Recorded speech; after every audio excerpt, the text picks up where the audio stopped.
Opening statements.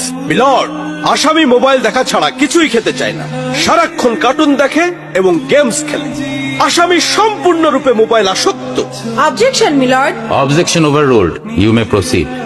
আসামি তার বাবার মোবাইল দেখতে দেখতে হাত থেকে ফেলে ডিসপ্লে ভাঙারও রেকর্ড আছে।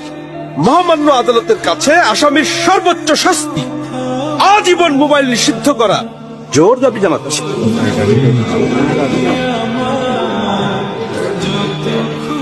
Order, order. আসামি কি কিছু বলতে চায়? হ্যাঁ, আমি ভুল করেছি, আমি অপরাধী। আমি মোবাইল ছাড়া খেতে চাইনি, কিন্তু খেতে চাইনি বলে কেউ গল্প করে আদর করে খাওয়াইনি তো, আমাকে মোবাইল দিয়ে ভুলিয়েছে, আমিও ভুলেছি। এখন মোবাইল ছাড়া খেতে ইচ্ছে করে না। কিন্তু তুমি তো মোবাইলে গেমও খেলো। আমার তো খেলতে ইচ্ছে করে, কেউ তো আমার সাথে খেলে না, খেলতে নিয়েও যায় না। এখন আমি কি করব?